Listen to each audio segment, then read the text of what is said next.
Here's a logo I bet you didn't expect to see again so soon. That can mean only one thing. We're out with our boys in the field again. But first, an intro. Tan troops, led by Field Marshal Tannenberg, retreat in the face of a crushing green onslaught. The capture of the elusive Tannenberg will mean the surrender of the Tan Army and restore freedom to our world. Missing from the impending victory celebration is General Plastro. What has become of the demented dictator? Rumor has it that he has been trapped in the other world, a victim of plastrification. But what exactly is plastrification? Plastification is a condition that occurs when too much time is spent in the other world. Spent? It's symptoms of the hardening of the limbs, known in layman's terms as getting plastered. Fortunately, What a phony General accent. Grin and the brave soldiers of the Green Army have been successful in locating and destroying these dangerous portals as they mysteriously appear across the land. This is Vicky G, signing off.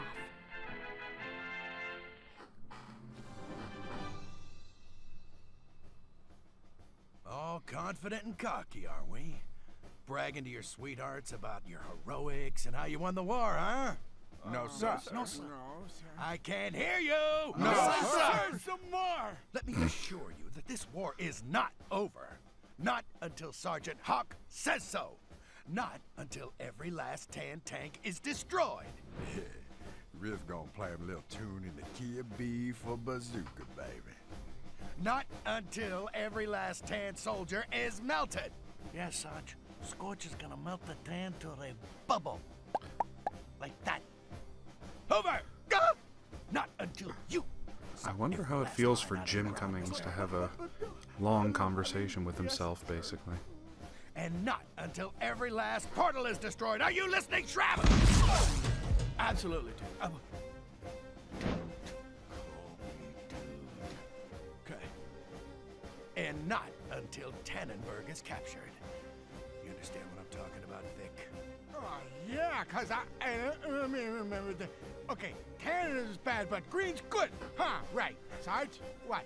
You got it, big guy. Okay, let's hear it. Bravo, Rules! Hooray! Cause we're them! Ah, it's good to have all the crew back. So welcome to Sarge's Heroes 2! As you can tell, our graphics have been updated quite a bit, thankfully. And we're doing our typical setting it to hard right away. We don't want things getting too easy. And as is tradition, we'll go ahead and start off in Bootcamp. We're not outside this time, we're in a facility. With no music, apparently. Welcome to Bootcamp, sir. Here you'll receive training in weapons, equipment, and tactics. Let me add a little ambient music. There we go. So as you may have guessed, we have to complete Bootcamp by using all the weapons like we did last time. This is the M16 range. The M16 is the standard issue weapon for all green soldiers. Fire off a few rounds to familiarize yourself with its use. Few differences. Our M16 now has unlimited bullets, which is nice. Won't get so worried if we run out of everything else in the field. Also, for this boot camp, we have a no-name guy who tells us a few things, but we've got our old crew here to help us too. Hang it in there, stick. Oh, hi, Sarge. You want me to show you how to shoot these things? Okay. Now the M16 is a real good gun that shoots a lot of bullets really fast. You know what I like? It's to run sideways when I shoot, because it makes me dizzy sometimes. Okay. Now you try. Okay, Sarge. Bye-bye. As you can tell, a new addition to Boot Camp is having all the weapons specialists giving us a little rundown. Kind of nice, actually, to have a little discussion with them. The shotgun surprisingly doesn't have its own demonstration. You just have to learn yourself. Although, if we're being honest, it's pretty straightforward. Wish we'd had something like that in the last game more commonly. Sniper rifle, again self-explanatory. Welcome to sniper rifle training, sir. The sniper rifle is excellent for hitting targets at long range. Use first-person mode for maximum accuracy. Remember, you can zoom the scope in and out. I'm not entirely sure why the audio of the voices in this segment particularly sounds like it's being played through a drive-through speaker. I don't think that's exclusive to cough cough ROM. I'm pretty sure that's how it played on the actual PS2 disc as well. TNT's a new one for us. Welcome to TNT training. TNT requires care and discipline to use effectively. Place a TNT charge near your target, then run to cover. Remember, keep an eye on that fuse. There are 4 targets to destroy, including a bridge. Good luck, sir. Yeah, they weren't kidding about a short fuse. 5 seconds. Thankfully, it doesn't have quite as cataclysmic of an explosion as you might expect. Also, be sure not to get stuck in trenches. Not the most advisable thing to do when you set some TNT. Let's have another character describe his weapon for us. This one actually is kind of funny. Sarge. How's it going, Scorch? You know, you're the best flamethrower we got. That's about giving me some pointers, pal. I'm glad you're finally taking an interest in my work. You know what? There is nothing more beautiful than a tan base on fire. You know what I'm saying? Flamethrower is your friend. Watch how the pretty flame shoots from the nozzle. Feel the power. Trust me. Once you get the hang of it, you'll see what I'm talking about. Yeah, so Scorch basically transformed into the Godfather between the 2 games. If only they'd gotten Marlon Brando to do his voice. Oh well, you can only dream. If you notice I'm not talking about the controls as much as I am, say, talking about the guns, that's because the controls between Sarge's Heroes 1 and 2 are effectively the same. There's no new mechanic that's been added, or any kind of button that we can take advantage of. Yeah, we don't need no explanation for grenades. They are literally as self-explanatory as it gets. Mortars, though. They're another story. Eyes forward, Trap. Hey, what shaking, Sarge did? I need you to give me a refresher on the mortar. Really? You want me to learn this?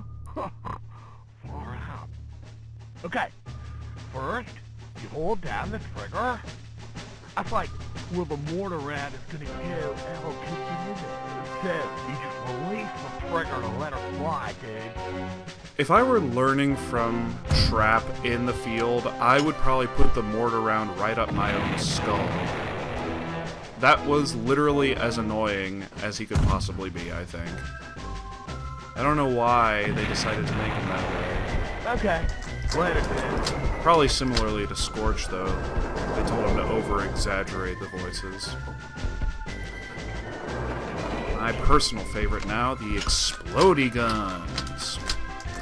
So the grenade launcher is another one we didn't really get a lot of in the first game, so any chance we get to use that, I'm of course going to try and take it. But the old classic bazooka is thankfully still here. No more party time sayings, though. What do you say, Rip? I need you to show me how to use this bazooka. Ain't no problem, baby. Let old Rip show you all you need to know about the beautiful bazooka. Go on. Equip the bazooka and drop into first-person mode. You know what I'm saying? Now you just squeeze the trigger and let the little lady sing her song.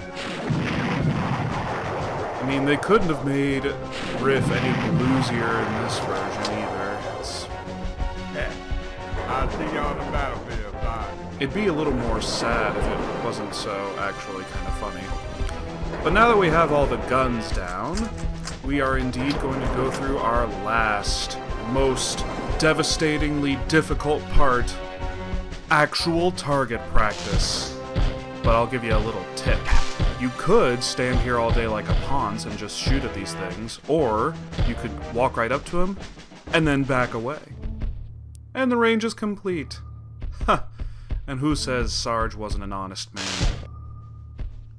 Literally, you can do this for every single one of these. It's not that they're terribly hard or anything. And if you do want to familiarize yourself with the controls and the gameplay in general, I might almost recommend it. It's just, the problem is that it takes so long to do. They will seriously unload a dozen different enemies for you to attack, each different aspect of the game. So, take it for what it's worth. I've already played this game extensively, so I don't need to. If you find yourself wanting to familiarize yourself a little bit more, by all means. There just literally is no music, though, so it's pretty boring, all things considered. Hello, Sergeant. Well done, Hawk. You're ready for combat. I agree. Who doesn't want a cheater out on the battlefield leading their troops?